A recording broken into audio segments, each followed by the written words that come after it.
Buenos días, me llamo Sabina Rosado Romero y soy doctoranda de la Universidad de Granada y hoy vengo a presentar mi comunicación, tradición y transmedia, un enfoque digital del patrimonio cultural inmaterial. La exposición va a seguir el siguiente índice que están ustedes viendo en pantalla y de esta forma pues entramos en la introducción.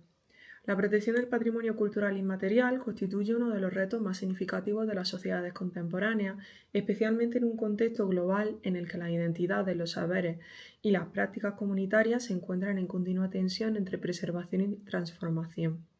La UNESCO, en su 32ª Conferencia General, ya subrayó la importancia de salvaguardar aquellas prácticas, conocimientos y expresiones que las comunidades reconocen como parte constitutiva de su patrimonio cultural, destacando el valor transmisor de expresiones musicales y danzas tradicionales como manifestaciones vivas en ese legado compartido. De igual forma, la Declaración de Friburgo establece que la cultura es una entidad, es un entramado dinámico de modo de vida, creencias y prácticas sociales, y se articula además como un derecho humano fundamental, tal y como reconoce pues, la propia declaración, donde se reconoce el papel central de los valores y referencias culturales en la constitución de identidades individuales y colectivas, ¿no? En este marco, la memoria, la tradición y los ritos se presentan como pilares sobre los que se edifica la continuidad simbólica de los pueblos. Dicho esto, se plantean los siguientes tres objetivos: profundizar en la relación entre patrimonio cultural inmaterial, identidad y memoria colectiva, analizar el papel que desempeñan las tradiciones y los ritos como ejes configuradores de las comunidades culturales, y examinar cómo los medios digitales se convierten en herramientas idóneas para documentar, reinterpretar y expandir este patrimonio. Para ello se va a utilizar una metodología centrada en la revisión teórica y conceptual de fuentes internacionales y académicas, apoyándose en instrumentos normativos como la propia Declaración de Friburgo, que es la que acabamos de ver, o el extracto que hemos visto de la 32ª Asamblea General de la UNESCO, aportes antropológicos como el de Sils y Segalen, y aproximaciones contemporáneas a los conceptos de transmedia y transmedialización, como los que plantean Scolari y Arnaud Giffreu Castel. De esta forma pasamos al análisis que se va a construir en torno a dos pilares. Por un lado tenemos la cultura,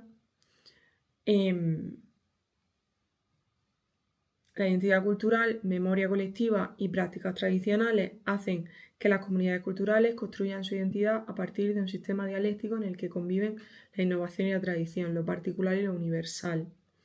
Esta visión se ve respaldada por autores como Moreno Navarro, que comprenden la tradición como un bloque estático, no como un bloque estático, sino como un proceso histórico en constante evolución, ¿no? Asimismo, Sils plantea la tradición como una fuerza de continuidad que entrelaza obras, prácticas y significados del pasado con los del presente y configura lo que él ha querido bautizar como un cosmos cultural compartido. De esta forma, los ritos, en sus dimensiones simbólicas y sociales, refuerzan la cohesión comunitaria y expresan visiones del mundo que pueden trascender lo religioso para inscribirse en lo social y lo identitario. En este apartado veríamos también conceptos como la identidad cultural, o sea, qué es una identidad cultural, qué sería una comunidad cultural y lo que tiene que ver con tradición, rito y ritual. Por otro lado, y como otro eje fundamental de este trabajo, tenemos la transmedialización del patrimonio inmaterial, que no es otra cosa que entender que la revolución tecnológica ha modificado los modos de conservación y transmisión del patrimonio, posibilitando nuevas formas de archivo, difusión y participación, ¿no? En este contexto, la memoria deja de ser un simple depósito del pasado para convertirse en un proceso dinámico y reinterpretado continuamente a través de plataformas digitales y dispositivos transmedia. Y aquí es muy interesante también referirnos a autores como Hobsbawm y Ranger en un artículo que tienen en el que establecen que hay elementos antiguos que son en realidad construcciones recientes, ¿no? Y veríamos también conceptos como revolución digital, relato transmedia y nuevos formatos y pues su relación con todo esto. De esta forma pasamos a la discusión, ¿no? Que no es otra cosa que intentar conciliar la preservación de lo heredado con las formas contemporáneas de participación cultural, ¿no? La digitalización plantea un desafío evidente. Si bien garantiza la conservación de expresiones frágiles o efímeras, también transforma el modo en que éstas son experimentadas, remezcladas o reinterpretadas por nuevas generaciones.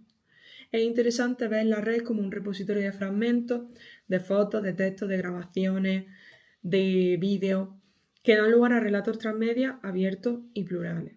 Y en todo esto es interesante también introducir el concepto de webdoc o documental interactivo, que representa un giro paradigmático.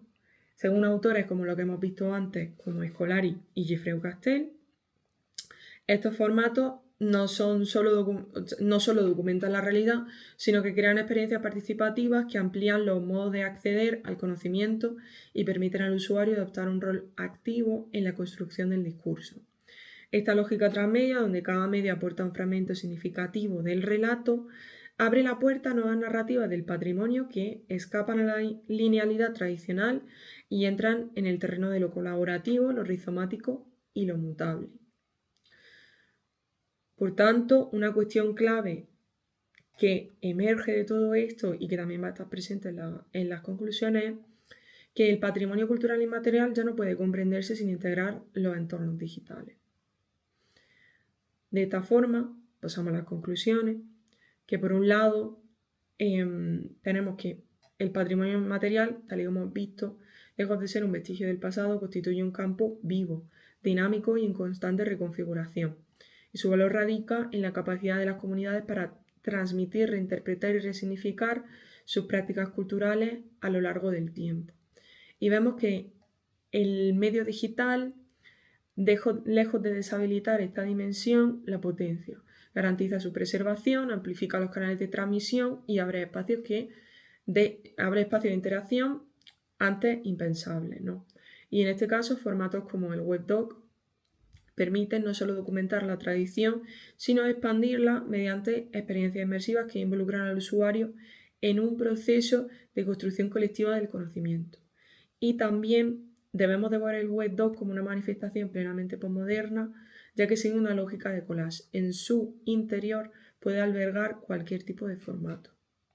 Dicho esto, por aquí dejo la bibliografía que se ha utilizado para esta comunicación y les agradezco enormemente que se hayan tomado el tiempo para verla.